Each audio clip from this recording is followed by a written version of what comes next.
Indeed, today it's a privilege to be able to, host Mr. M. Srinivas and Mr. D.P. Nagendra Kumar. It's a privilege, sir. Thank you so much for your participation today. Thank you very much. And hearty welcome to Mr. Blaze and our own Mr. Shivdas for this session. It's I mean, at the cost of repetition, we have more than 150 people who have registered today. And yes, as I'm talking to you, I see the number of participants only increasing. So yes. Customs and IGST matters are the brief topic of discussion today. Just to hear it from all the four of them in terms of what are the changes, how it is really helping industry today and the trade at large. Both in customs, it is the subject which is a little less spoken, but yes, has a very high impact in most of the businesses. IGST, GST specifically, I mean, it wouldn't be wrong if I have to say that it touches every aspect of our life. It is part of our daily life today, right? With that, sir, before I request Mr. Shivdas, just one or two things on this. The flow will be as follows. First, we'll hear Mr. Shivdas for about 15-20 minutes. He has a couple of slides to present to us. Then we'll hear it from Mr. Blaze, then Mr. Srinivas, and concluding, we'll take it from Mr. DPN, the IGST piece. Then we'll open it for the Q&A. But yes, Shivdas, sir, just 2 more minutes.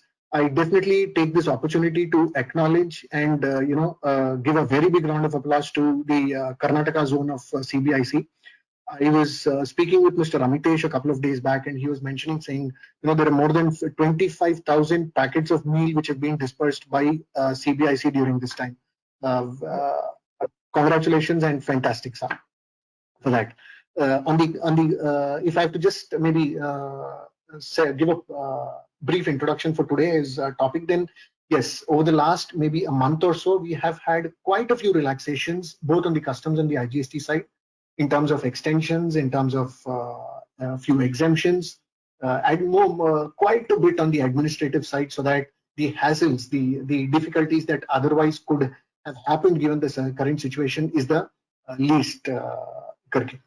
There have been, I should also acknowledge a couple of things when I'm speaking about this topic today. On the involving the custom side, sir, Srinivas sir, thank you very much. His team has been very cooperative. In fact, an inbound manufacturing license was obtained in one of our cases in less than 24 hours from the time we decided to make an application till the time we got the application. Sir, it was just about 24 hours. Thank you very much for all that support, sir. I'm sure the experience is similar across the board.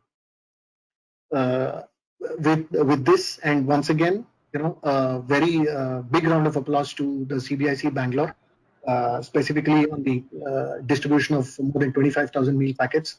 I now leave it to Mr. Shivdas to give a brief on the customs aspects. Over to you, sir. Okay. Thank you, Badri. Good afternoon to everybody. Good afternoon specifically, sir, so DPN sir and Mr. Srinivas sir for having spared their time to be with us for this afternoon session. The main reason why we thought we can have this session was that the changes that have been initiated under the customs as well as under the FTP have been quite significant as far as the importers and exporters are concerned. What happened was that at the ground level, evidently there are some practical issues that are coming up for which are faced by the importers and exporters, and therefore we at the BCIC thought that maybe this is a time when we can point out these difficulties to the authorities, and we could not have a better set of people than DPN sir and Mr. Srinivas sir for hearing this out, and then maybe take appropriate action as is possible to ameliorate the issues which the importers and exporters face. Now, what I'll do is maybe about 10-12 slides on what the changes are, what changes have taken place in customs and FTP. After I go through this, then we will hear from Mr. Blaze of GE the industry's perspective of these changes, how do they look into it, And thereafter, there are few issues which have come to BCIC. A lot of issues had come, but the indirect tax committee narrowed it down to those issues which are relevant for the purpose of COVID or have resigned as a result of COVID. And therefore, we will highlight those issues. We will indicate what problems the companies face, and then we will leave it to Srinivas and DPN sir to respond to it. And thereafter, we will leave it open for question answers. If the questions are not already part of the issues that have been discussed, then they can come out with the questions. We will moderate it, we'll put it across to the appropriate officer, and then see what changes can be made. That is the whole purpose of having this session. Quickly, about 10 minutes we will spend on looking at what the changes that have been made in customs and FTP as a result of this unexpected COVID-19. Now, if we look at the customs law, there are significantly 3 notifications that have been issued: 16 of 2020, 18 of 2020, and 20 of 2020. 16 relates to the extension of exemption to the payment of IGST on imports for EOUs, STPs, EHTPs, that is extended till April 2021. Because these units are otherwise exempted from payment of customs duty, but IGST is being given on a periodical basis. So this was there till 2020, has been extended for 1 more year. The various schemes under advanced licenses and the EPCG schemes, those export obligation periods have been extended up to 31st March 2021. A specific notification has been issued for the most crucial goods that are now being used: ventilators, face masks, the testing kits, PPEs, and all that, granting exemption from duty. Few circulars that have been issued when this immediately after, maybe after Feb or something, where the specific instructions have been given for a faster assessment process, a 24/7 functioning of the customs department. A single window help desk has been made on the website. Circular says that if there's a delay in filing of the bill of entry, then there will be a waiver of late fee. Then the submission of bonds, they have been temporarily dispensed with. And the instructions clearly indicate that all the refunds and drawback claims shall be expeditiously processed. In fact, in one of the earlier webinars where we had Sri DPN sir explaining to us that how many refund claims were indeed processed, and how even after officers working from home are taking steps to clear as many refund claims as possible. Again, circulars continuing, then for an expeditious clearance of goods under the customs, measures have been taken. Then in lieu of the bond, the relaxation to furnish bonds are made, undertaking is being taken. And with the condition that you will have the final bond being filed by 7th of May, and that time has been extended to 30th of May. I suppose that if it is further required, it will get extended further. Then wherever the importers have been availing exemption or concessional rate of duty under the free trade agreements, where it is based on a certificate of origin, where it is difficult to get those certificate of origins because the countries where the supplies are coming from also would be facing the same problem. So therefore, the circular says that the original hard copy of the certificate of origin need not be filed, and only a digital signed copy or an unsigned copy can be done. And in fact, in some of the subsequent circulars, they have also said you can give an undertaking. Subsequently, you have to give the final COO.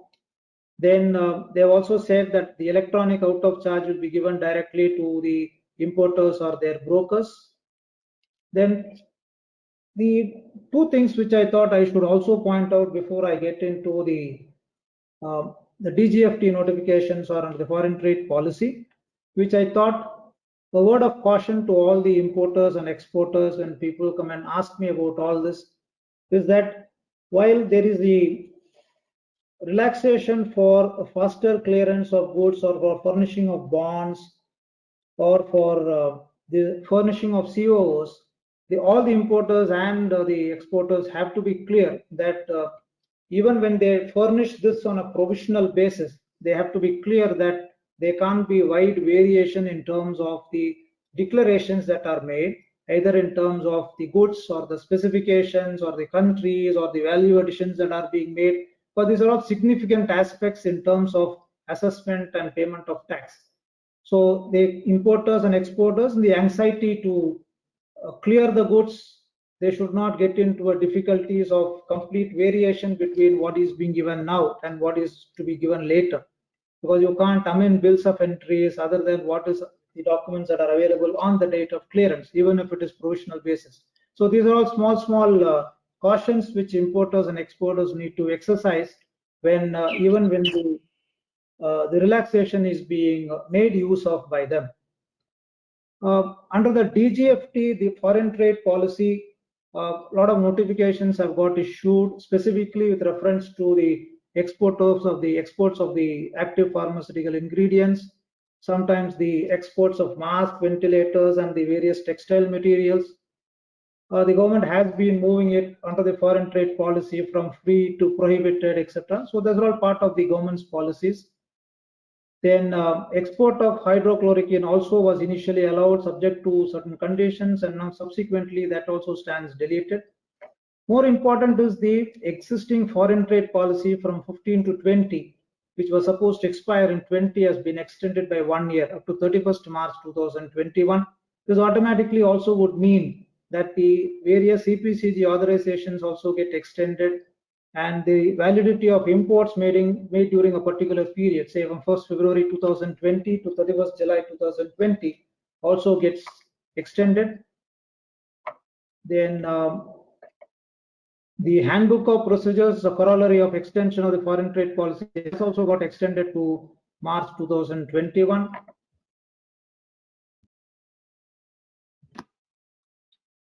They have also issued trade notices where they have said that there will be a retrospective issuance of certificate of origin also is being permitted.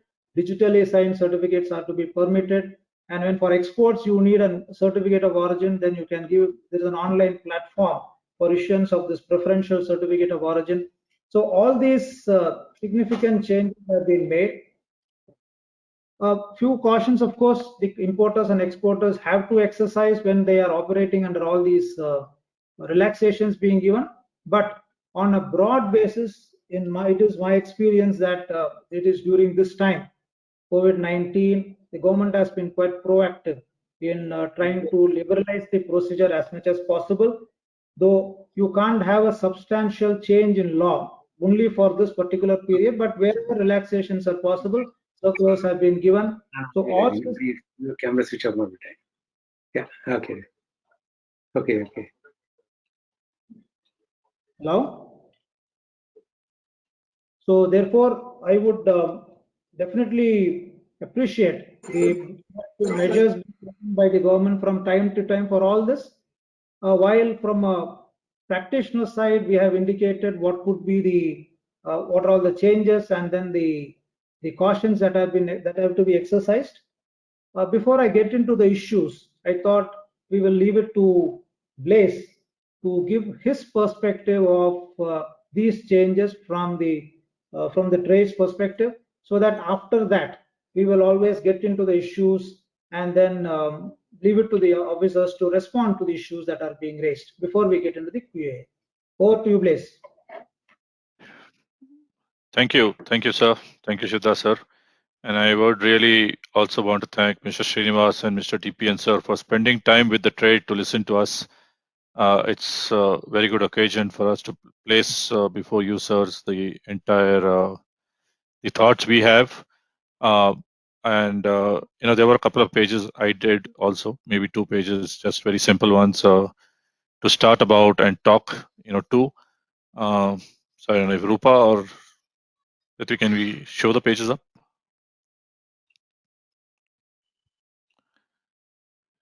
Just 1 minute, sir. I'll do that. Sure. Yeah. So while the pages come up, I think I would first of all place on record, like Shivda sir already said, that this has been an unprecedented time, and I hope everybody's safe and health as we go through this tough environment. What I was going to talk about was just the key elements, while Sir has already gone through most of the points. I thought some of the impactful relaxations which have come in the last 45 days odd. I think I just thought I'll talk about those because those have really helped the trade. Sir, Mr. Srinivas, Mr. DP, and I think this feedback is important to go back to your team as well as the CBIC, that all the relaxations, or most of the relaxations that have been made in the last 45 days, we've seen the impact on the ground. There have been variability in the impact, but that's okay. But I think whatever we were expecting, I think we've got more than what we thought will come through our way in terms of relaxations. And there were pressure points in the first 10 days or 15 days, but as I would say the last 30 days, at least the month of April, things have improved at the customs ports and the customs locations with the announcement of the various relaxations. I think important ones which I can really relate to, or the trade is really relating to, is the 24/7 clearance support, where we are able to see a lot of improvement in the clearance chat time because the officers are available as required. If there are issues in transactions or issues in any documentations, we are able to reach out even to the nodal officer in Bangalore. We are able to take help. So that also was a good support. I think important one which came, the email based approval endorsements, big help. We cannot move out of our homes. We cannot move out of our offices in some cases. So sending those on email, and I can tell you the response time of those emails and endorsements have been really very impressive, right? Normally it will take time because they will be back and forth going on. But here, I think whoever is approached the EPC office or the city GST office or the airport staff on emails have got responses pretty quickly if the work is pretty straightforward. And I think I can relate to what was earlier said, 24 hours. I can imagine that would have happened because I have seen that in GE World also when we approached the department, how quickly the approvals came through, some of our IGCR approvals and some of our other endorsements, which we needed to continue the production lines and the manufacturing lines. I think the other important one which was related, which we can again related in terms of cost, the extension of the IGST and the IGST and CES extensions. Again, welcome a note. And then the electronic issuance of the out of charge gate pass at the ports for clearance. I think that is again helping us move the cargo out quickly. A quick recap on what the foreign trade policy has provided, which is complementing the customs procedures. The digital CAO, for example, is important. The extension of the realization of the 15 months now will also help us as we go forward. The waiver for putting exporters on defaulter list of the EDPMS is again a welcome note.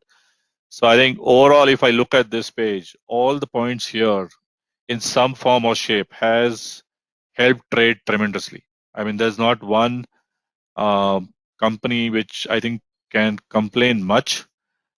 We do have our share of issues, but I don't think so. We are at a point where we can complain, because whatever I think was possible within the framework of the law and to the extent possible, like Mr. Shivdas said, I think the government has done. We will always ask for more as trade, but I think whatever is within the controls of the government and within the law, that has been pretty much come across. And I'm sure the government is still listening and still willing to help us as the way forward. If you go to the next page, a little bit more specific on the benefits we've seen directly. So operationally, when I look at it, Mr. Srinivas, Mr. DPN, the clearance activities, they have been at a brisk pace. Custom staff have been available at the port, supporting essential items for sure on priority. That was the indication when the lockdown started. Any essentials like medical equipments, medical devices, pharmaceuticals, and the likes, which are really necessary for, the country on the import side or the export side, have been very well facilitated. I know we started with 15-20% staffing at the customs port, whether it's air cargo, ICD, and I'm sure that it's going up now as we are coming closer to the lockdown end date, hopefully. but the clearance activities have been pretty smooth overall. I have seldom heard any trade person talk anything on delays, but I think it's been pretty much good. Like I already mentioned, any permissions, approvals, or special approvals needed to clear goods, whether it's on the IGCR front or the EOUs who need the annexure approvals, or you need any other approvals in terms of bonds or any other such special approvals on email, have been pretty much done at a very brisk and smooth flow. We've not seen a delay or stoppages as much as we thought it would. Right? So that was pretty much operationally. On the cost side, apart from the exemption notifications, like Mr. Shivdas said, whether it's on the ventilator imports or whether it's the IGST extensions, we've seen that those are helping the companies. But I think more importantly, we've seen late filing fee waivers on the bill of entry, which has been announced, and that is working pretty well. And companies are getting benefited of it, especially in this current environment where you're getting documents from abroad, getting documents through freight forwarders. Everybody is in a sort of a lockdown. It started with China, now it's in India and other countries. But while we don't intend to delay the filing of the bill of entries as a trade, but wherever there have been cases of delays in filing and there have been late filing charges, the waivers have come in pretty effectively, and that's helping the companies to control some of their costs.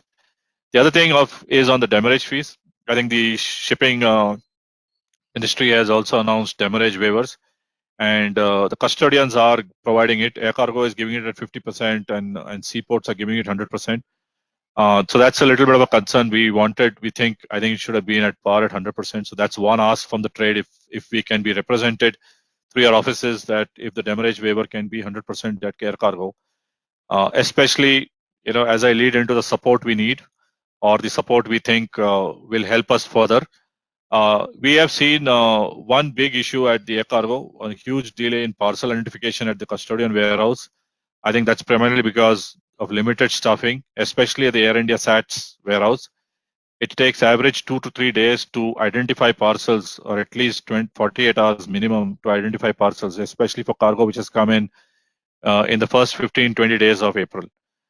That's why you see a lot of backlog of most of the companies at the Air Cargo SATS.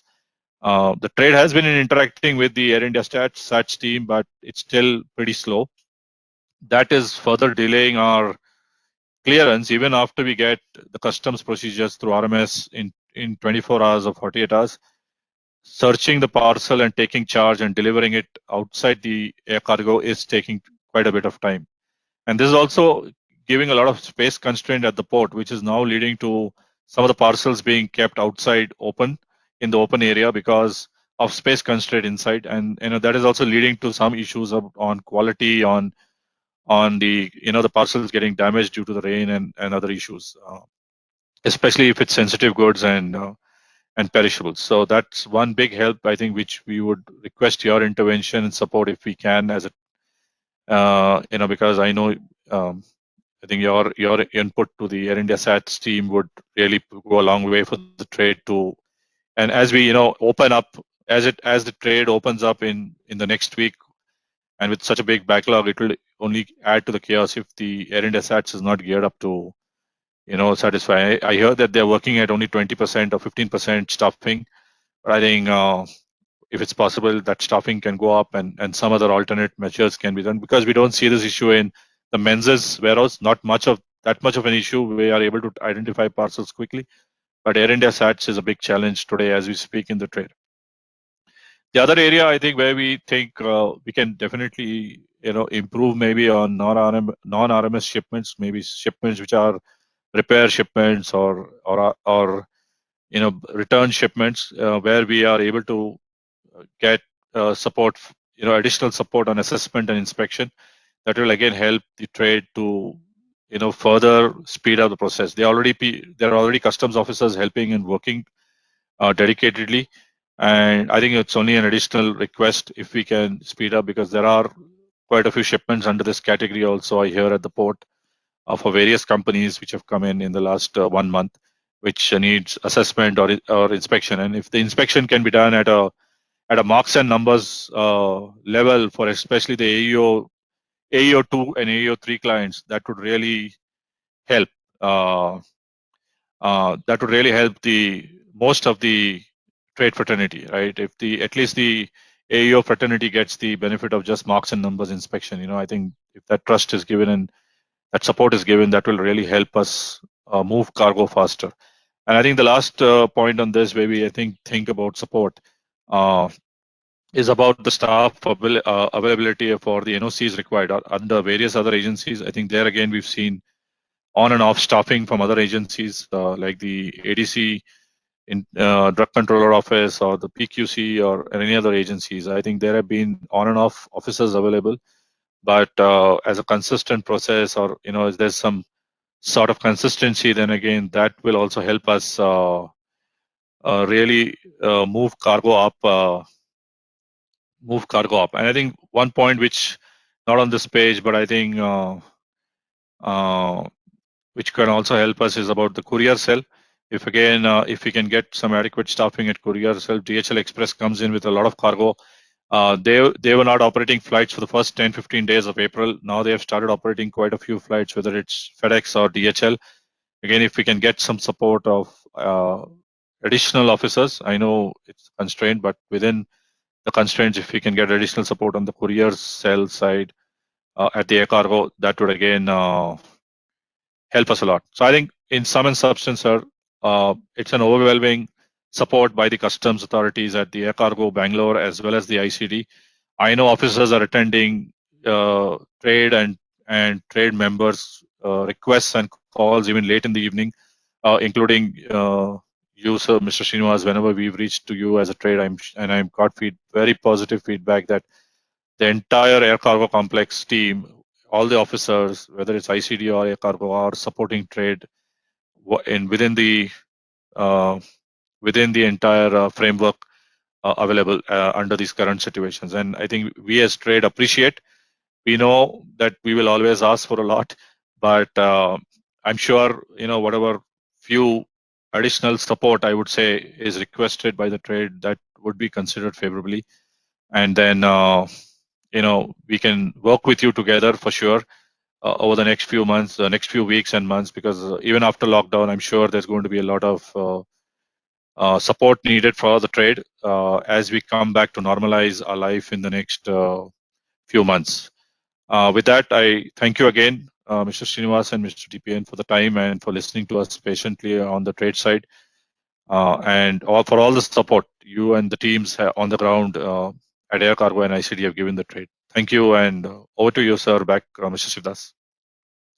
Thank you, Blaise. I think that would be quite a set of sweet words for both the officers with us, saying that this is what is happening, and that too coming from a big company like GE, who has got a huge volume of transactions at the import. So before I really get into before you could respond to some of the concerns which Mr. Blaise has indicated, I thought there are a few other issues which also I will point out to you, so that when you respond, both of you can respond to it together. Is that okay, sir? I was asked to give a presentation and I am ready with that, and maybe those points will get covered. Can we have all these points as part of the question and answer session, please? No issues, sir. So what we can do, sir, is that these concerns which he has indicated, we can address later. But do you want, there are a couple of slides where we have highlighted what the issues are. Should I just point out those issues to you, or you want to address that as part of your presentation? What I thought, I can go ahead with my presentation, which will address most of the points. And there may be a little bit of duplication of your contents of your presentation, but it is worth taking.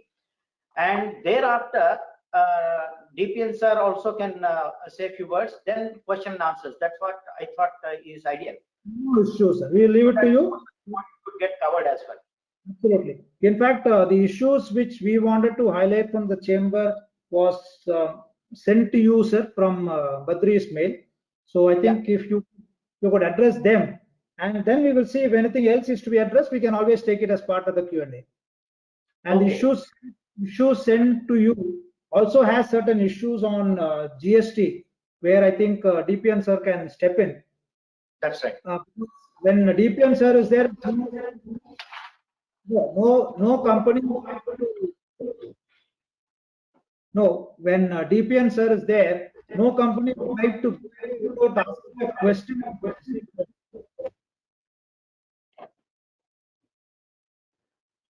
Hello? Yes, please.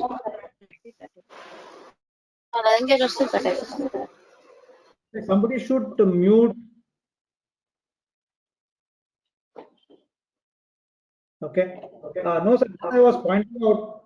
Hello? Hello?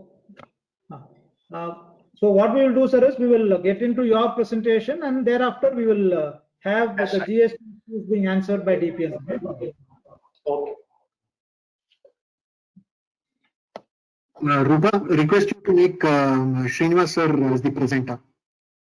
Should I have done, sir. Srinivas sir, over to you. You can present the file, sir.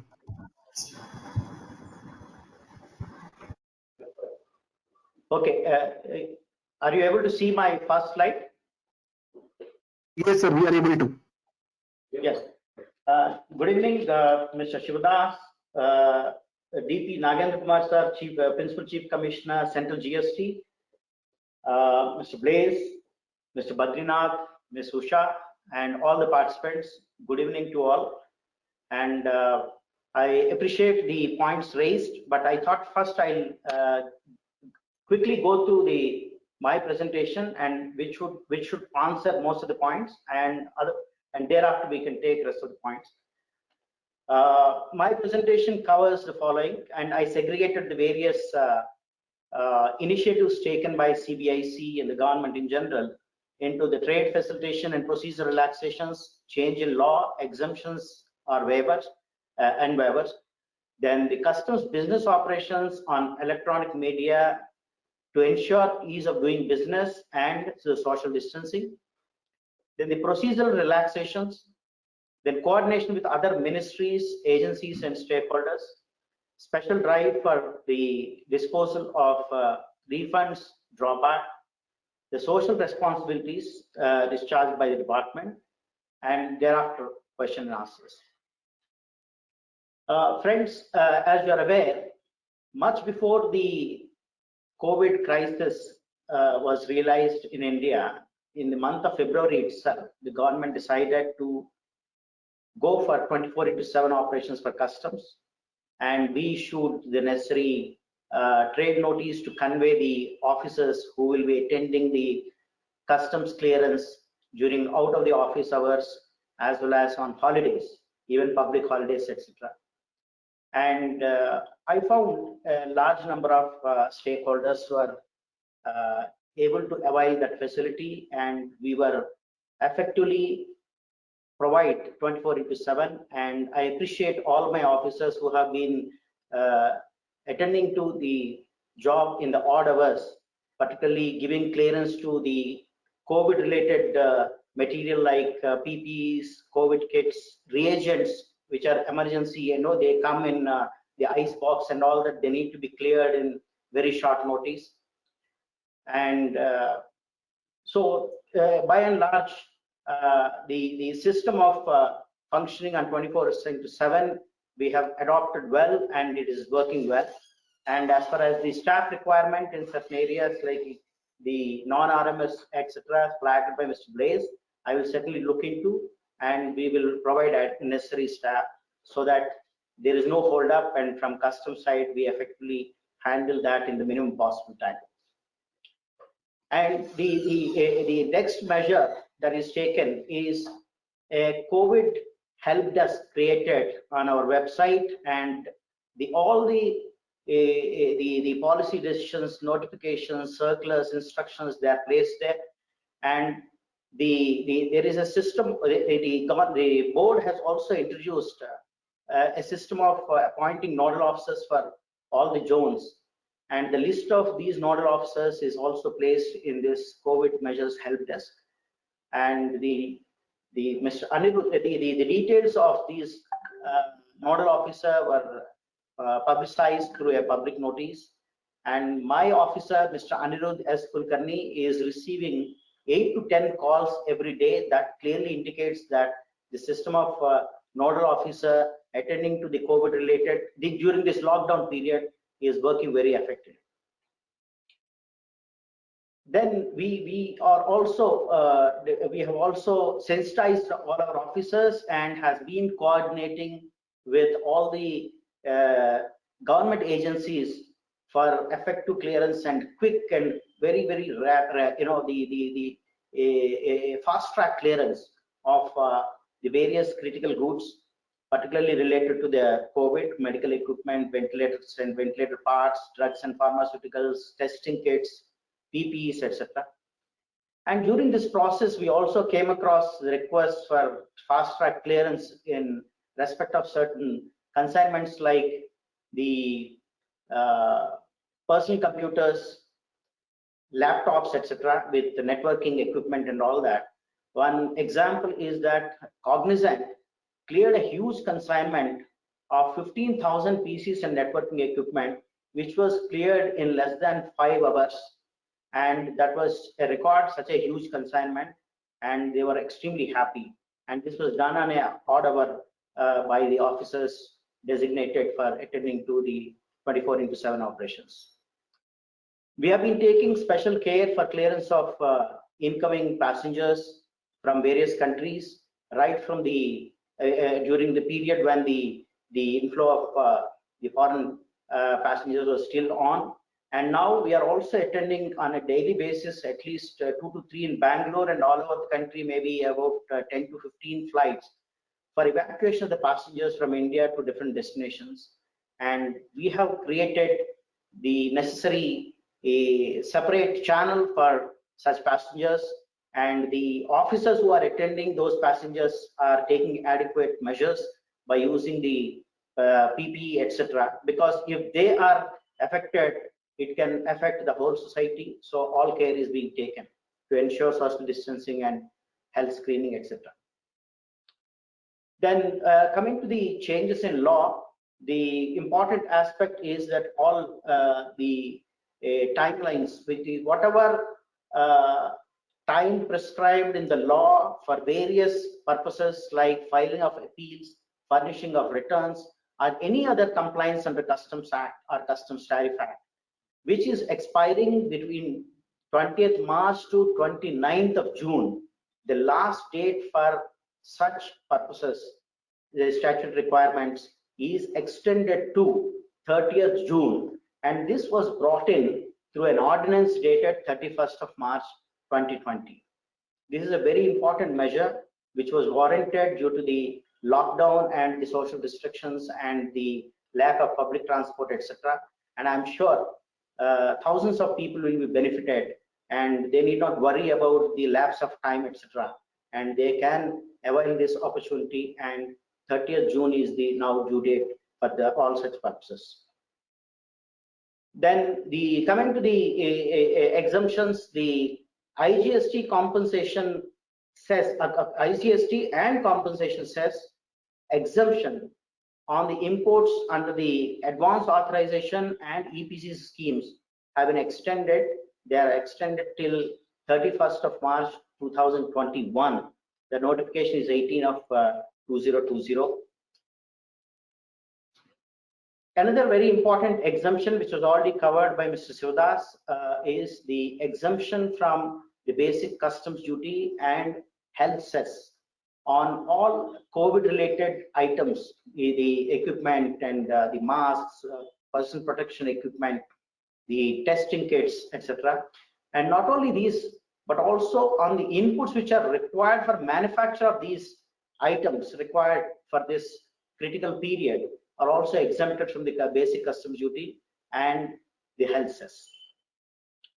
The exemption for imports on for EOUs and STPA and the electronic hardware, technological parts, etc. For IGST and compensation cess, that is also extended till 1st April 2021 under notification 16 of 2020. Another very important and significant move by the department is the waiver of late fee, and this has benefited thousands of people. The EGM, any bill of entry required to be filed in respect of an EGM filed on or after 20th of March 2020, the late fee has been decided to waive fully. Only thing, this cannot be done by tuning the waiver in the system. It need to be waived in case-to-case basis, but the waiver request can come by email, and in many cases, in fact, even without waiver, our officers automatically they are doing it. And there was a little apprehension from some of the people in the initial phase that whether they need to come and give an application, etc. We clarified that they can file by email, and that is done. The total amount of late fee waived so far is 167 crores, pertaining to over 30,000 bills of entry so far during this period. And as far as the Karnataka is concerned, I have the figures, more accurate figures, that is 11.5 crores late fee waived in respect of 3,451 bills of entry. So this is a very important move by the department to ensure that additional liability is not cast on account of the various restrictions. Coming to the waiver of the demurrages and detentions, in Mr. Blair's presentation, it was mentioned 50%, but that 50% waiver of the demurrage and detention charges is pertaining to only the air cargo, air terminals and custodians, but not for ICD and others. ICD and the seaports, etc., they enjoy full waiver. And moreover, this full waiver, which was initially given up to 14th of April, now has been extended further up to 3rd May. But in case of the waiver of demurrage and detention charges pertaining to this air cargo by the terminal operators, air terminal operators and custodians, it was given only up to 14th of April, subject to a condition that those routes are cleared prior to 16th of April, and thereafter the normal demurrage and detention charges can be charged by them.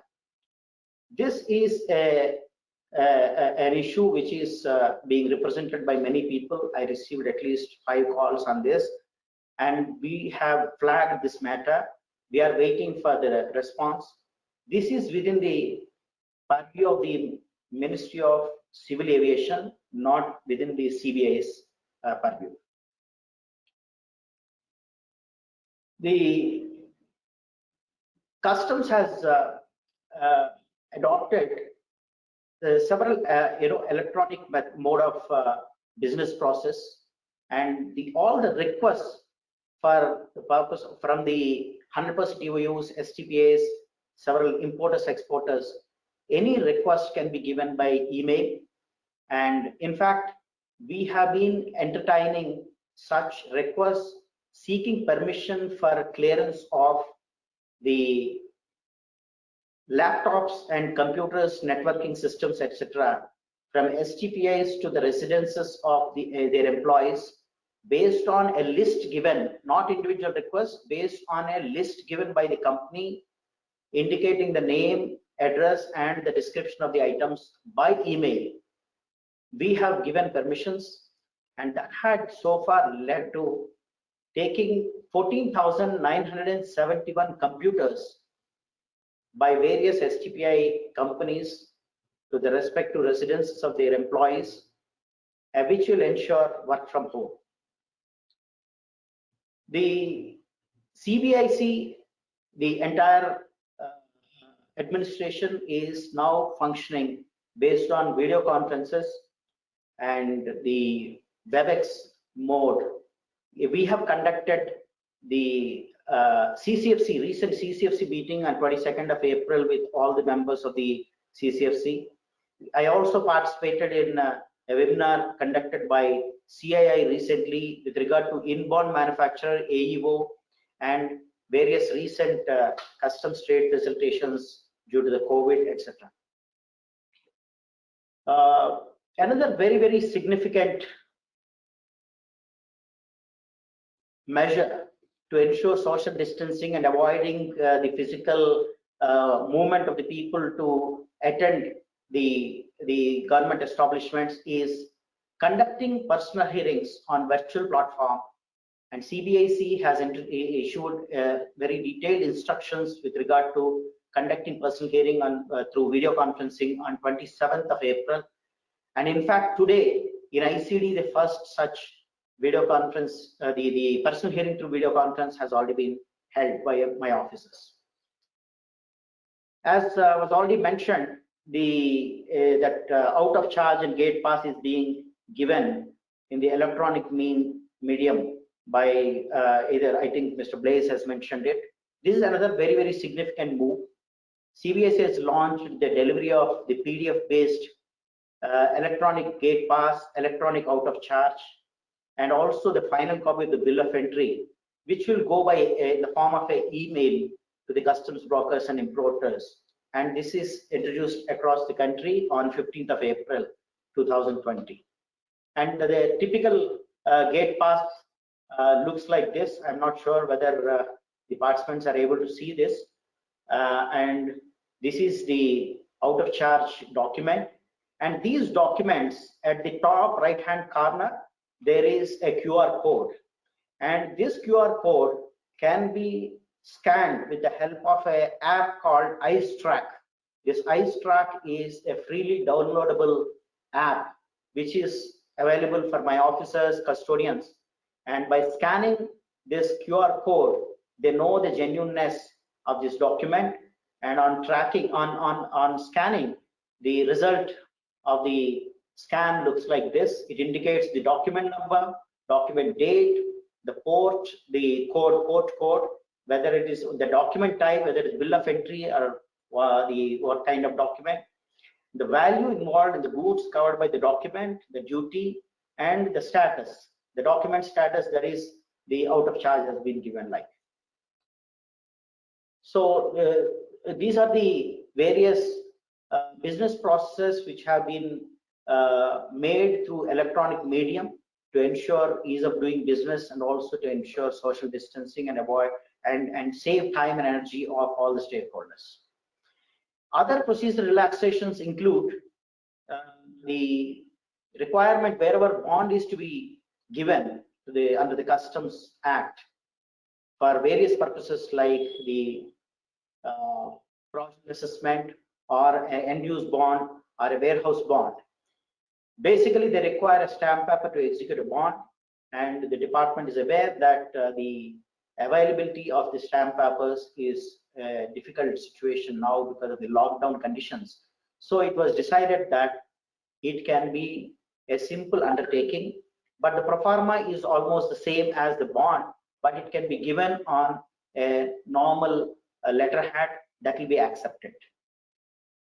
Then the import, with regard to the import clearances of the edible oils and food grains require a certificate of no objection from FSSA, and that again, getting that is difficult because the testing laboratory may not be working. So based on the simple visual examination, it was decided to permit, and the certificate can be submitted subsequently.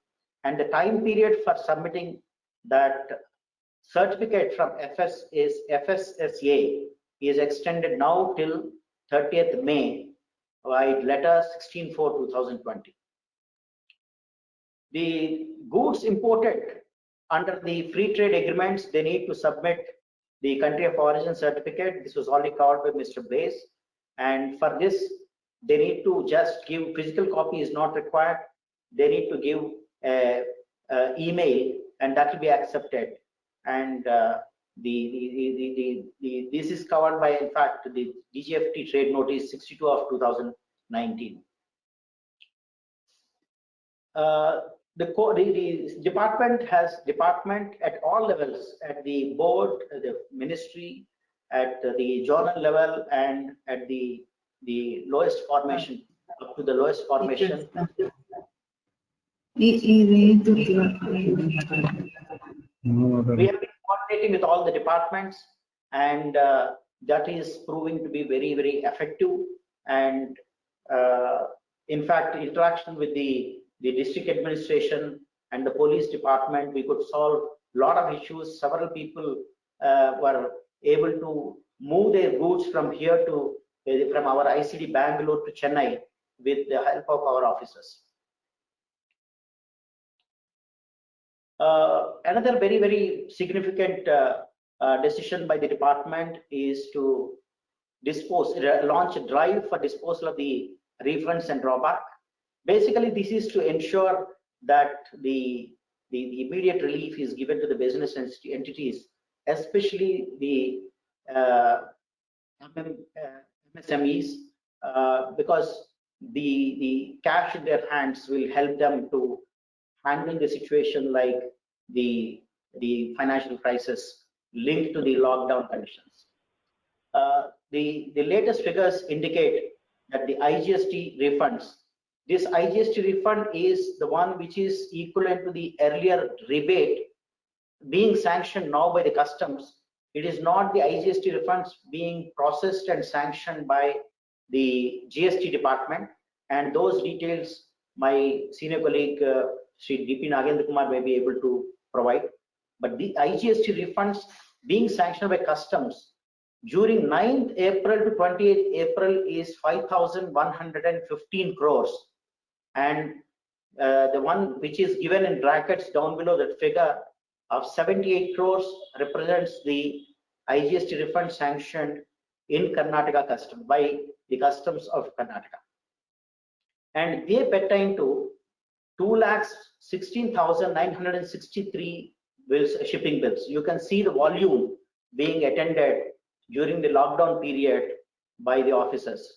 This 24/7 working is not merely for examination and clearance. We have decided that during office hours, during the weekends and out of office hours, officers should work and clear these refunds, which is proved to be very effective and very, very result oriented.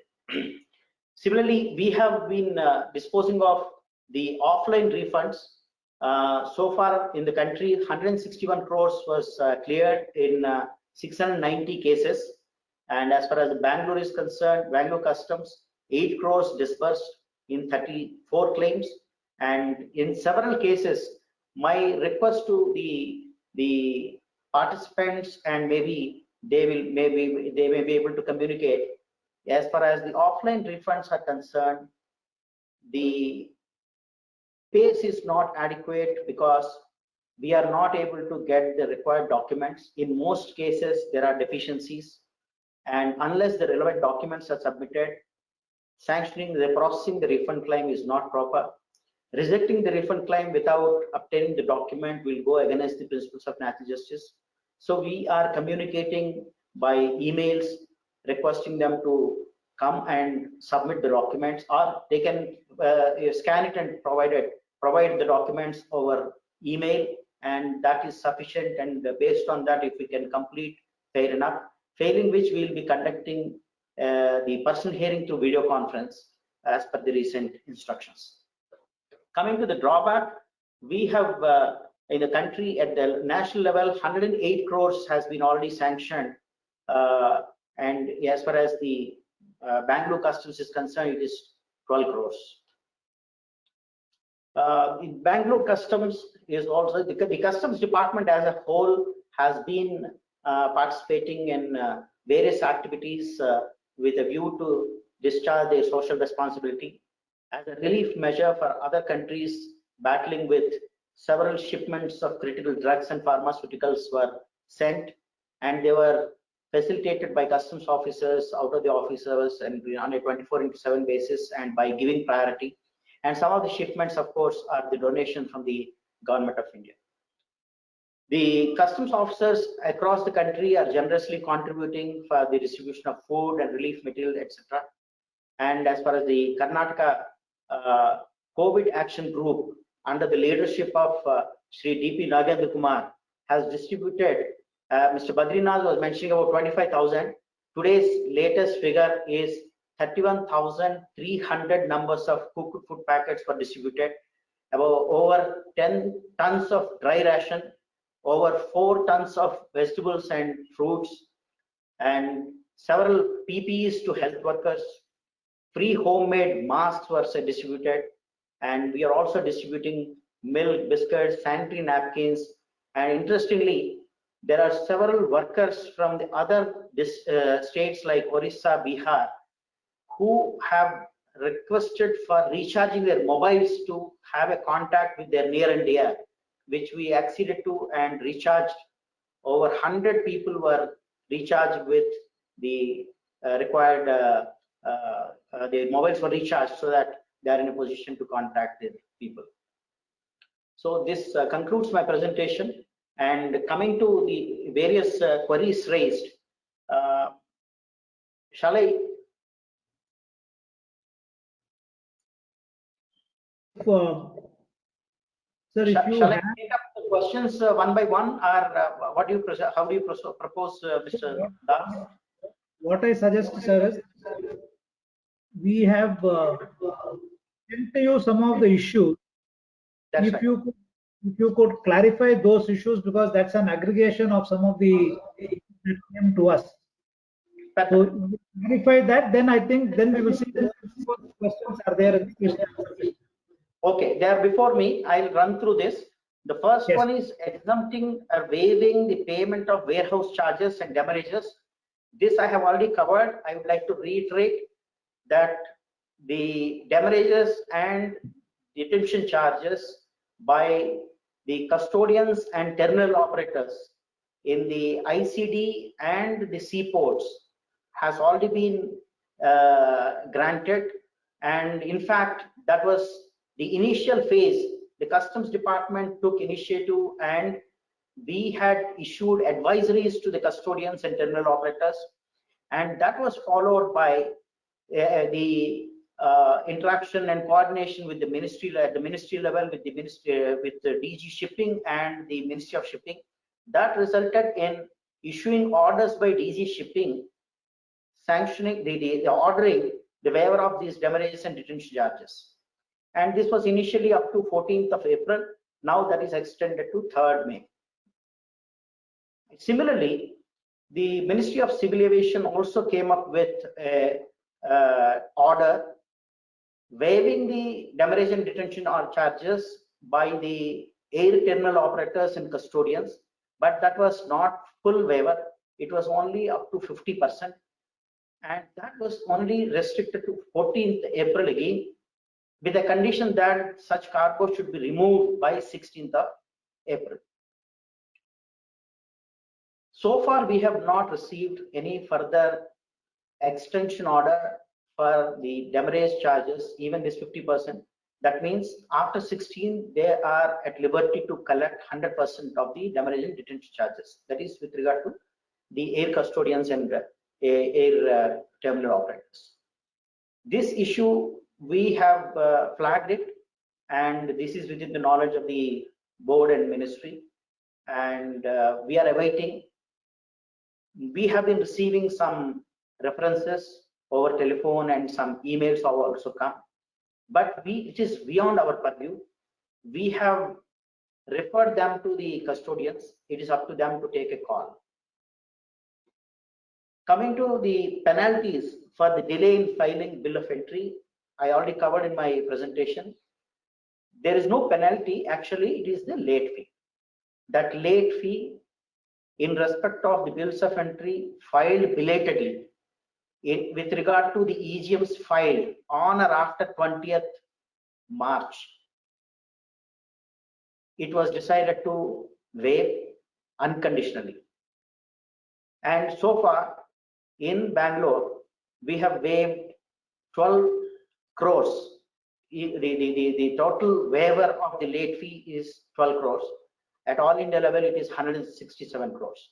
So that point is adequately covered, and this facility was publicized through our public notices. It is also available on our website. Coming to the partial shipments not being allowed, and if somebody can clear their a part of the shipment, why not they clear full shipment? I am unable to understand. I think this question the concerned person may think over. If somebody can clear a part consignment, they should be in a position to clear the full consignment. And in case after receiving out of charge, in case they wanted to take only half because they have inadequate transportation facility, instead of getting 4 lorries, they got only 1 lorry, then it is a matter between the custodian and the importer. They should be in a position to sort it out.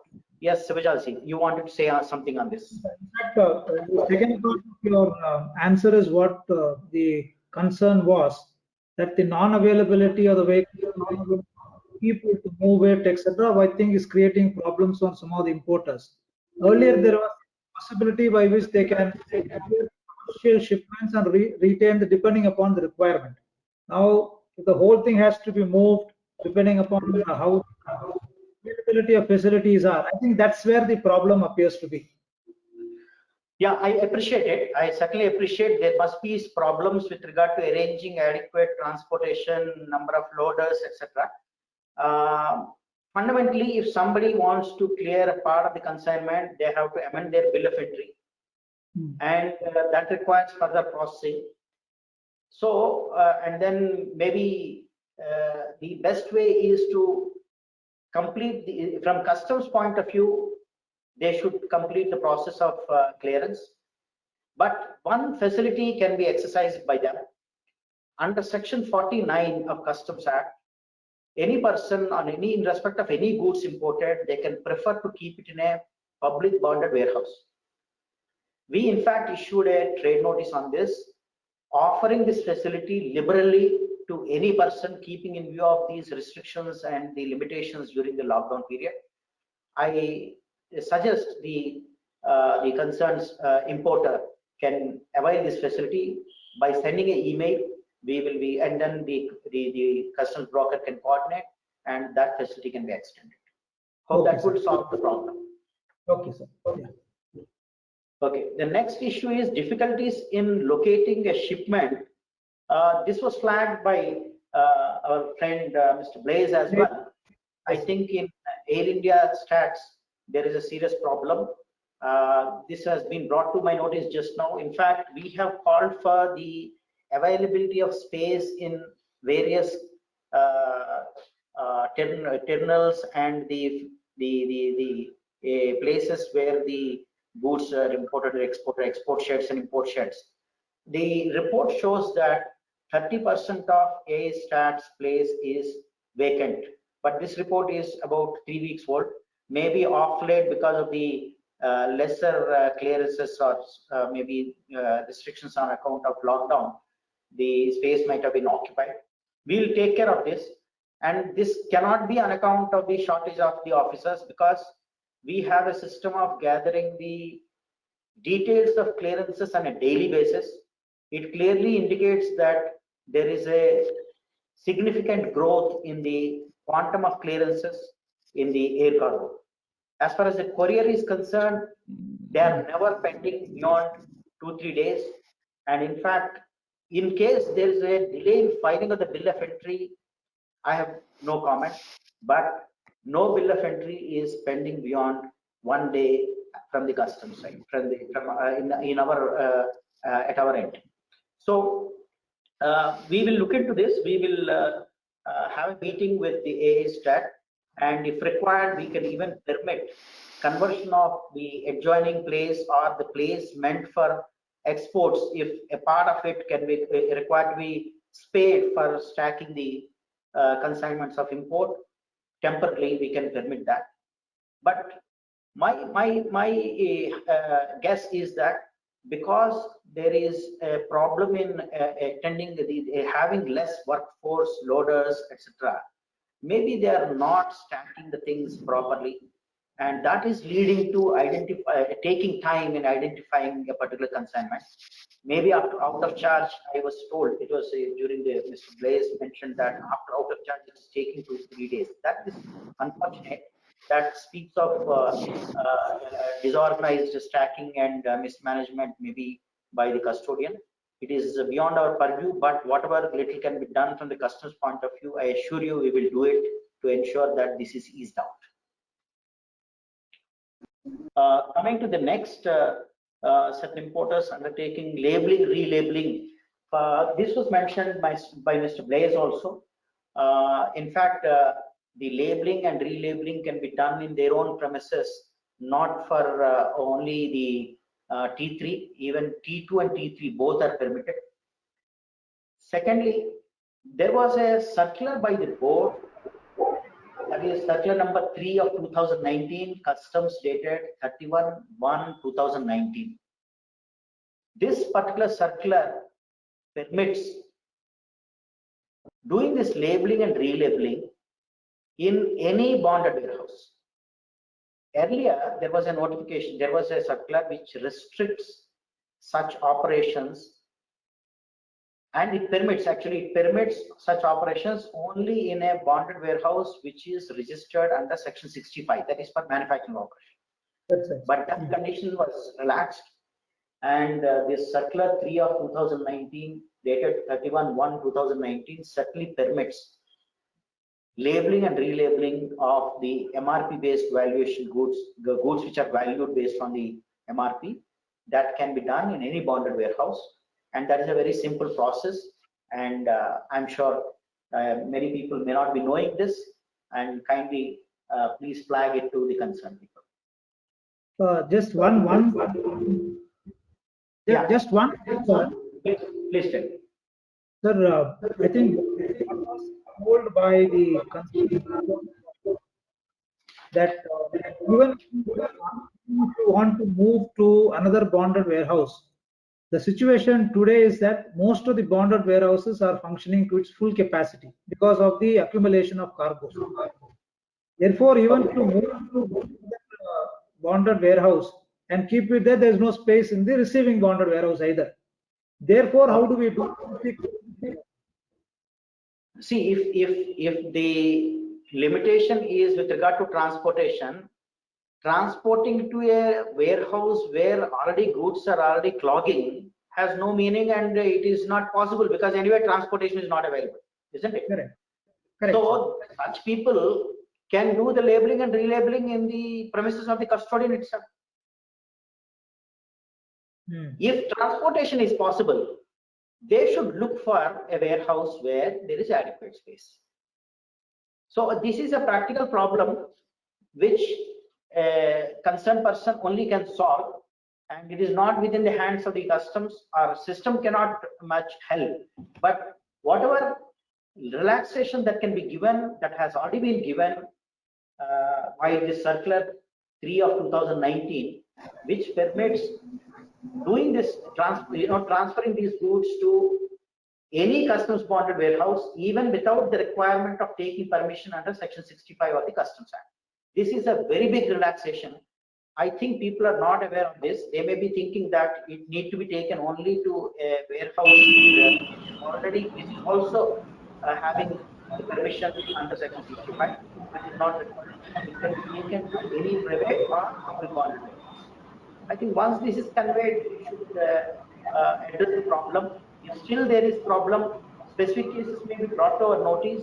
Let us work on, and if anything within the customs purview, we will certainly work, take a positive view on this.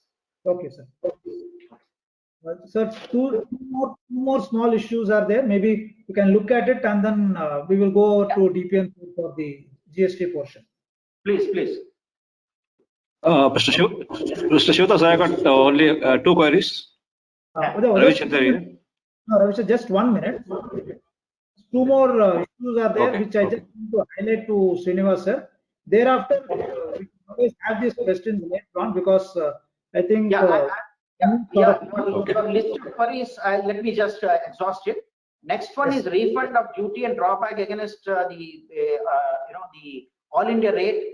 This is, as I already told you, a special disposal drive is in progress, and we have been disposing of all the drawback and refund claims very swift manner. And but we have certain limitations, like there are a huge number of claims where a query was raised.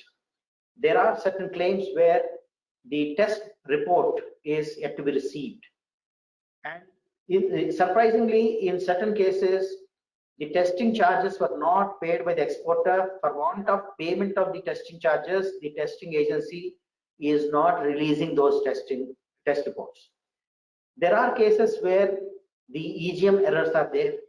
There are cases where EGMs are not filed. All these 4 categories of cases pertaining to all India rate drawback cases, shipping bill wise, the data was generated that was shared with the Customs Brokers Association and also FIO. Today we have decided to place that in our website also. The concerned person is working on that. This, and then wherever we have emails access, particularly we are trying to find out the email with the help of the IE code in respect of the cases where there are more number of entries, more number of shipping bills for which the drawback is pending. We are sending emails to them. All methods of communication and efforts are being made to impress upon that these glitches, these limitations for processing are to be addressed. Wherever test report is not there, they should provide it.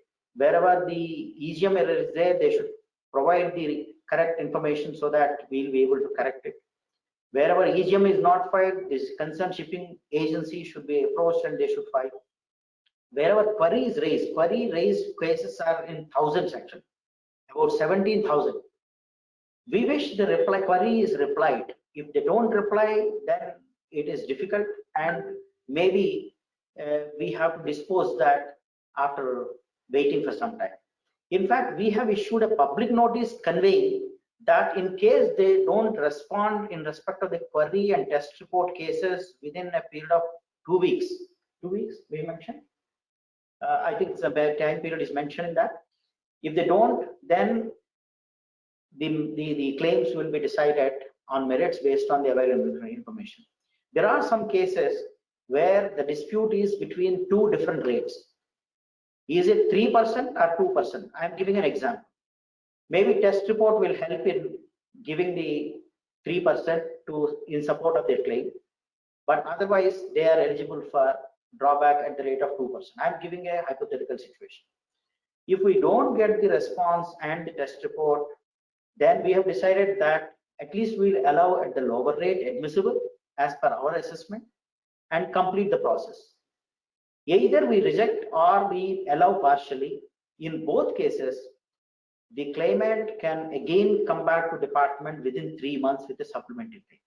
If they don't respond, they stand loose and there will not be any opportunity for them to claim the differential amount or the rejected amount. So my plea is, please be in touch with the concerned customers broker or the FIO.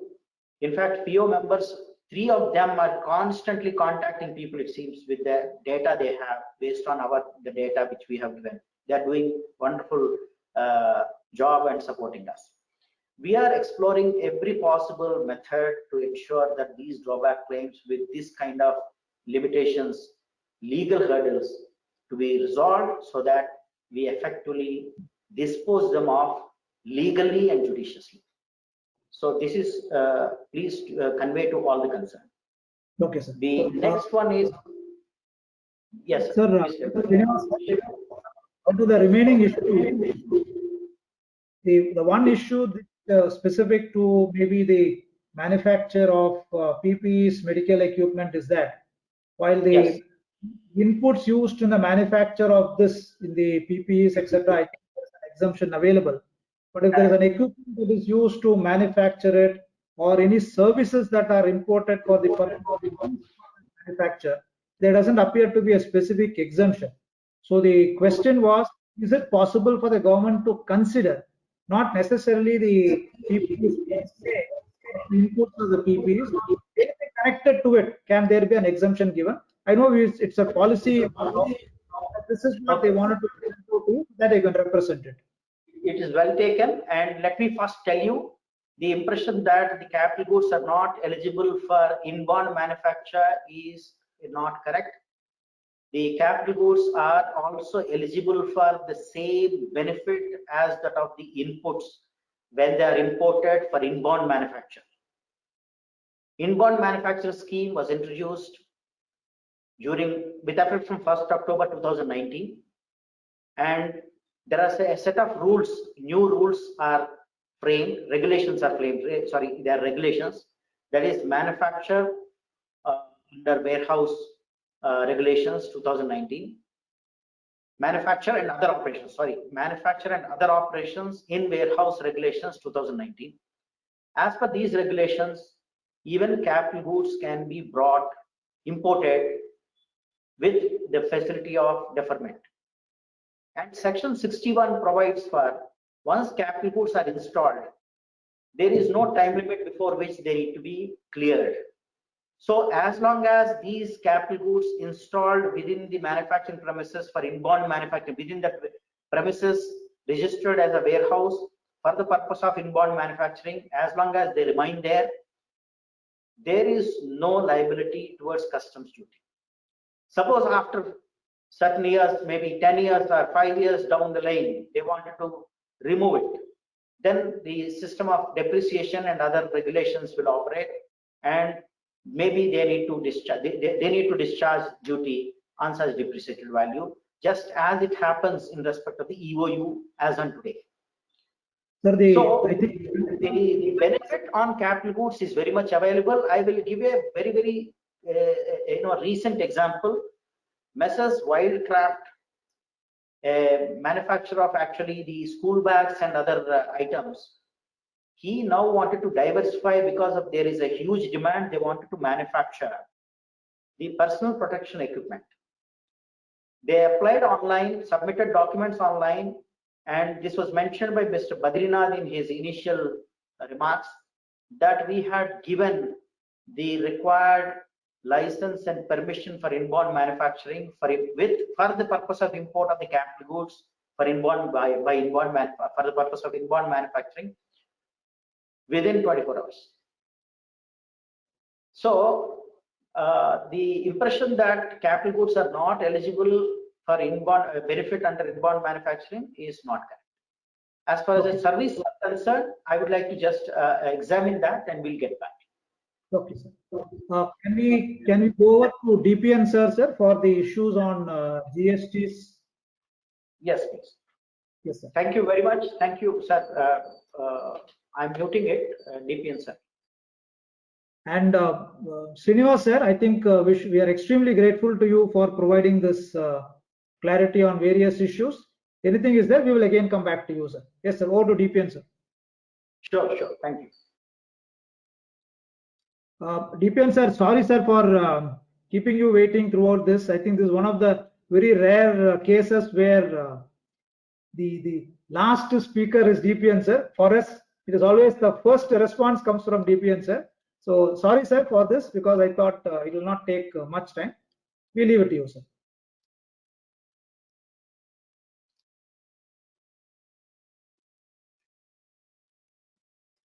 I don't think it's audible, sir. Sir, it's not audible. You're on mute, sir. You should unmute yourself. Sir, not audible. DPN, sir, on the screen, you should just unmute yourself, sir. Yes, sir. Yes, done. Good afternoon, Mr. Shivdas, my colleague, Mr. Srinivas, and the office bearers of BCCI, and also Mr. Badri. Indeed, we are grateful to BCCI and Mr. Shivdas for organizing this workshop with both of us. This is the time we would like to get the feedback from the trade, because the government is very keen that The pain points of the lockdown is kept at the barest minimum possible, particularly in the supply chain and logistics, where we do come into picture in the customs. My colleague has explained to you the various measures taken by the CBIC insofar as the customs is concerned. And the points, of course, Mr. Srinivas has clarified very, very diligently on every minutest point. Insofar as the GST is concerned, I think we continue to work from home in most of the work population. Only 1/3 of the officers are attending the office. The remaining 2/3 continue to work from home. There are two areas in which the GST officers are very intensively engaged as on date. One is on the GST refunds. The second is with regard to the legacy refunds, particularly pertaining to excise and service tax. And the third area is, of course, keep our GST registration processes and whatever corrections, amendments to be carried out, be it in core or non-core. I think we continue to provide support. Talking about the GST refunds, so far, we're close to about 7,000 crores has been refunded across the country. Talking about Karnataka, we are crossed more than about 750 crores of GST refunds in this lockdown period. I must also tell you that on an average in Karnataka, we receive approximately around about 40 to 50 GST refund claims as on today under various categories, mostly on accumulated ITC, which is being claimed on zero-rated exports. We also receive a lot of requests from the taxpayers on account of the deferment date for filing returns, with partial relief in respect of above 5 crores on interest and below 5 crores complete waiver of interest. A lot of them who have deposited the money in the month of March in anticipation of filing the returns, albeit the fact they may not have deposited full amount for total tax defrayal. Many of them have taken that as a refund from us in the excess cash ledger. Because the due date for filing of returns has been extended, we have been very liberal in returning that money to the taxpayer so that they could gainfully use it for their productive use and the tax payment could come later. We are also looking into a number of other issues, like some of the pending issues for housekeeping, like a lot of requests had come for cancellation of registration from the taxpayers in the past. Close to almost about 1,000 such requests were processed in the last 15 days. And we have provided them the cancellation approvals. In addition to this, Shivdas, and the benefit of the members, we are also looking at how best we can provide further support in terms of improving our functioning. One of the areas where we have identified for improving our functioning is to build capacity. It's almost 35, 36 days since the lockdown is in force. So we have started a lot of capacity building initiatives within the department by holding regular training to the officers in terms of the basic processes, including computer applications. Today is the third day where we are having a webinar. In fact, I walked out of the webinar to be present here. We are training our officers on the virtual webinar. That's benefiting our officers in terms of fine-tuning our skills, knowledge upgradation, which will ultimately result in providing better taxpayer services in the days to come. I am aware that a couple of issues have been raised on the GST front with regard to exemptions and also with regard to the timelines, particularly with regard to Section 31. I think there was a query that whether the time of supply provisions could be also brought in within the scope of 168A, the ordinance section. My only response to this will be, I think this will have to be addressed at the policy level, because insofar as the due date for filing of returns, there is specific relaxations were given in terms of the notification providing for such extension of times. If you have to work on seeking of extension of time with regard to time of supply provisions, probably I think that has to be done with the approval of the GST Council. The government is aware of that, and we will flag this issue to the appropriate authorities for policy decision on this. That is what from my side I have to say, but otherwise I think I must tell you that the Bangalore Customs is on the forefront, and particularly under the dynamic leadership of Mr. Srinivas, who is here for the last 40 days, not visiting his family, sitting in Bangalore, coordinating with Mangalore, ICD and Air Cargo. He is working 24/7. I'm aware of that. And we are really grateful to him for providing this yeoman support to the trade, and may their tribe improve and increase in the number. Thank you, Shivdas. Sir, just one last question for GST. There's some concern that this can there be an extension of the e-way bills that are expiring between 20th March to 15th April? That is only up to 3rd of May. We don't know whether this lockdown is going to be lifted on 3rd of May, or looking at the way Bangalore urban is categorized as hotspot and all that. So what happens? Can there be an extension from 3rd May to a particular period? Is one concern which most of the companies are having. So any views on that? Is it possible, sir? Yeah, Mr. Shivdas, when we gave the time extension, we thought that the lockdown was originally scheduled for 14th of April. So we took that as a ground. Now that the 3rd May extension is also with the classification of zones likely to be increased, I'm sure I think the CBIC will be taking up this and providing appropriate relief. Nonetheless, I would flag this issue for the GST policy wing to act upon. Thank you. Thank you, sir. Thank you so much, sir.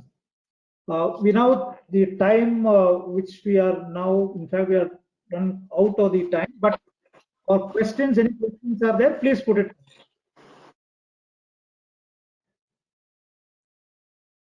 Hello, Anybody with, this is yes. Ravi Chandra from Praxair. Yes, Yeah, yes, Rajan.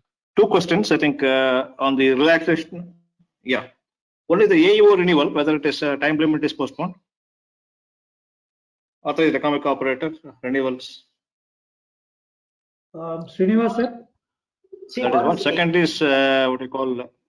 there is no time limit within which it need to be renewed. There is no system of renewal of AEO. Once AEO status is given, it is available. But if you are trying to upgrade your status from T1 to T2 or T2 to T3, then you need to apply. So there is no such restriction, and there is no worry.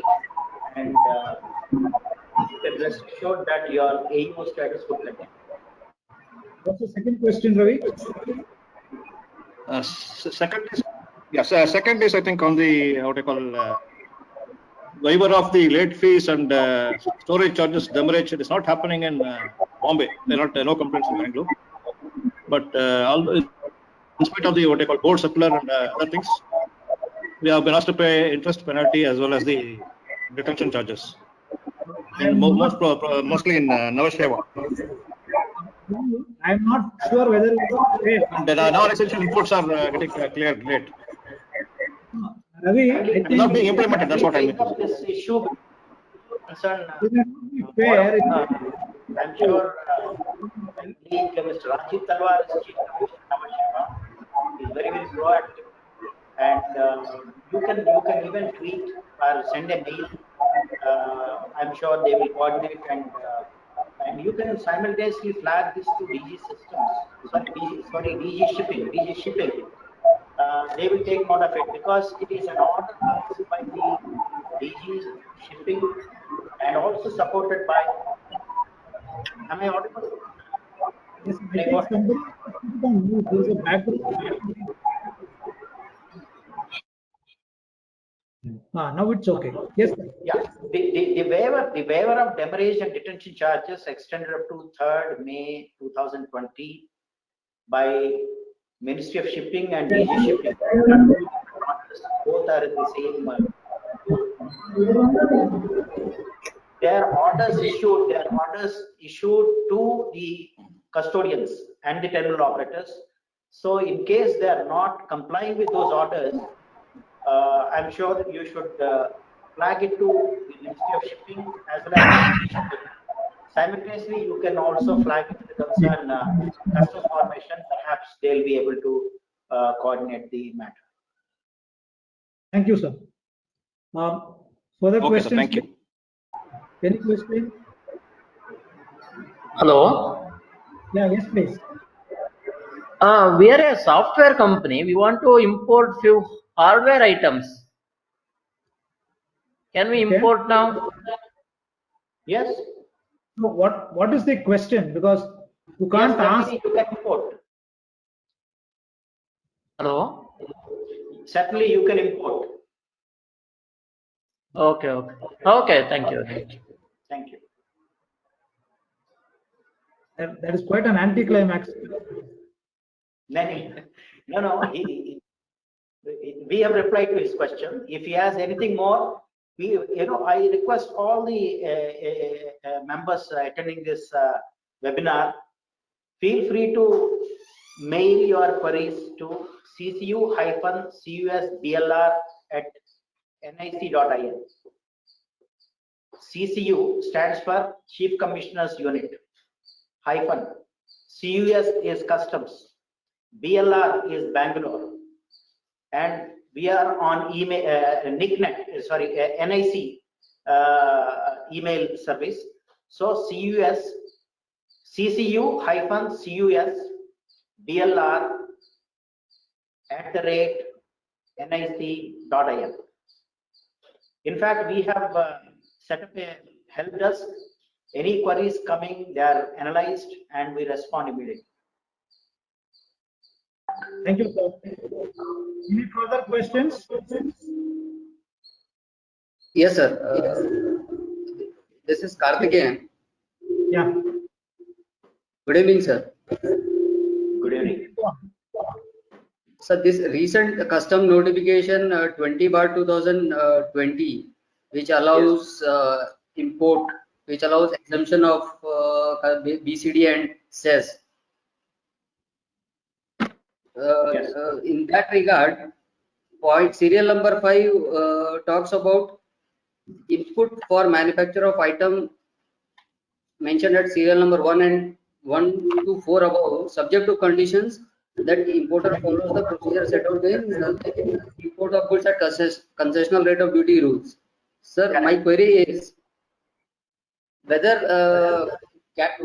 plant and machinery which is required to manufacture ventilator or PPE could be imported, or only inputs alone is specifically allowed to be imported at concessional rate of duty. That's a very interesting question, Srinivas. There are 4 items which are mentioned: PPE, ventilators, masks, etc. Yes, sir. So any inputs required for manufacture of those items can be imported. The only condition is you should follow the rules and procedure prescribed under the rules that import of goods for manufacture. There are a set of rules. The procedure prescribed should be followed. Yes, sir. But that procedure. Srinivas sir, his question is whether you mentioned inputs in the notification. Suppose you have to import capital goods, manufacture of these items, can be number. That is not specifically covered. That is that is a precise issue that arose in respect of the Wildcraft. They wanted to import the capital goods for manufacture of PPE. This notification is not providing for that. Absolutely. It is not a myth. Actually, the government's intention, we understand, is there is no need to duplicate the concessions provided.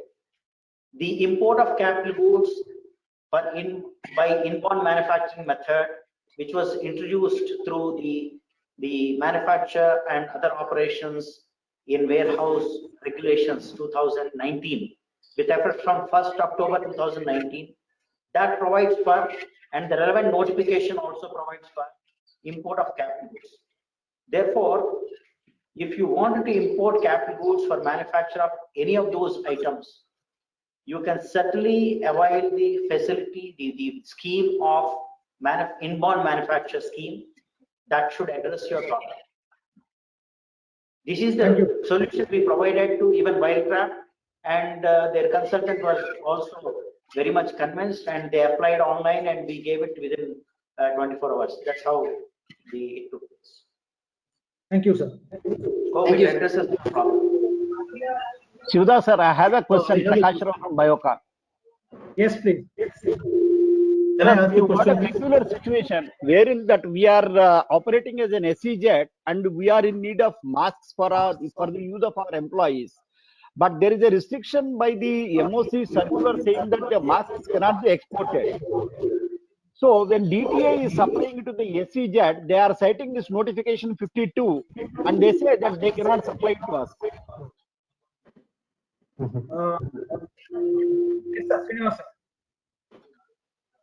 I am at loss to understand why are you trying to procure masks as an input for your SEZ operations? No, sir. I am not trying to procure the masks as an input. It is for the use of the employees to maintain the social distancing and MHA norms. There should not be any restriction.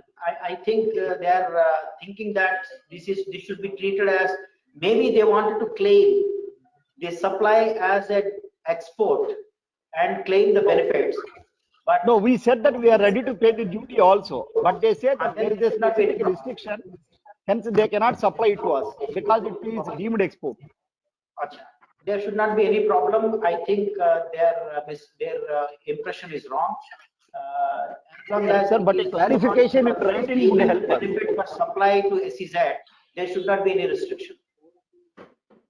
Correct, sir, but we need a clarification in writing so that we can go back to them. Please write to our email ccu-cusblr@nic.in. We will respond to that. Thank you, sir. Sir, good evening. I have a question. Good evening. One second. Prakash Rao, I think you should also appreciate that this will be considered as part of the used for authorized operations by the SEZ. So one more reason why it will be considered as useful in SEZ, therefore I don't see a problem. As Srinivas sir is pointing out, we write to them and get a clarification, give it to supplier. Thank you, sir. Yes, Mr. Shivdas, I have a question. Shall I go? Shall I go ahead, please? Yeah. Good evening, sir. As per the recent DGFT public notice, we come to know that any renewal of STP license which is falling now is automatically extended, the time limit is extended till December. So having said that, my question is whether the corresponding inbound manufacturing customs license also, whether it gets automatically extended till December, or is there anything else that we could do? Logically, yeah, I think it should be extended, but I have not come across any specific express mention about this. Maybe we have not come across, and we have not foresee that.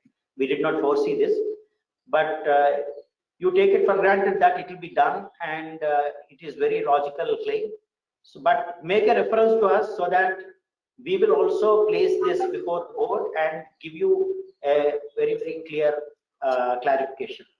And if required, maybe the board can issue a circular. So we will flag this issue with the board. Thank you, sir. Just one more question. Hello. Just one more question is that if we import for our projects, software projects, hardware under the current scenario where these probably are classified as a non-essential, would there be any delay in terms of prioritizing the clearance or the customs clearance or the import formalities, or it will go in the normal course? Absolutely. Because currently we understand that the COVID related imports are given high priority. Yes, COVID items, related items are given high priority. Doesn't mean that non-essential items are not being cleared. Normal course, the clearances are happening. In fact, the volumes have come down for various reasons, which you are aware. I need not elaborate that. So within the available time and the normal course, we are able to clear whoever is filing bill of entry without any delay and in the normal course. As far as the COVID related items are concerned, we are extra cautious because some of them require very urgently, and some of them have to reach the laboratory in the least possible time, and they come in ice box, etc. So we claim that we have lined up a protocol where we give top priority for that, liaise with the custodian and the customs broker. We try to convince them to file the bill of entry early. convince them to pay the duty if any early, so that we clear such COVID consignments immediately. In fact, even for the non-essential items, if you file bill of entry in advance and discharge your duty liability in advance before the consignment arrives, which is permissible as per the law and procedure, the customs clearance will take the least time and we can clear it in few hours. I gave an example during my presentation. Cognizant imported 15,000 laptops and huge consignments of networking equipment, and they had to send it for work from home of the employees at different locations, Pune, Hyderabad, Mumbai, etc. They made a special request. They approached and they asked us how to expedite this. Consignment is likely to come 3 days later. Then we told them, you just file bill of entry in advance and also discharge, we'll assess it and you discharge the liability, and the moment the consignment arrives, we can clear it. And we could clear it in less than 4 hours, such a huge consignment. And they paid about 15 crores of duty in advance. So much depends on the importer and the customs broker. And in fact, customs brokers, sorry to mention this, many people are giving a wrong impression to the importers and also to many exporters that customs is attending only to the essential goods and urgent consignments, not to non-essential goods. This is a wrong impression and wrong propaganda. I fully condemn this, and we don't show any distinction in the normal course. We give extra priority for COVID items, yes, that definitely merits, but doesn't mean that we have a stepmotherly treatment for non-essential items. You are welcome to import, file advance bill of entry, pay in advance the duty as well, or pay at the earliest after assessment, and your consignment can be cleared. Rest of it, lining up the clearing and forwarding agent, etc., is beyond our purview. That you need to look into. But customs is also taking best possible proactive measures like giving passes to the clearing and forwarding agents, the customs broker employees. We have given over 600 passes in airport and ICD, and over and above the passes being given by the custodians. Custodian, the KIL also is authorized to give passes. So we are doing everything possible to ensure that clearances are taking place, but not only for the essential goods, but also non-essential goods. And this working 24/7 is also for non-essential goods. I want to clarify that. Thank you. Thank you very much, sir. I think we are really shooting out time, so we can take 2 questions maximum. So I think one question by one more question from somebody else. Anybody else has a question?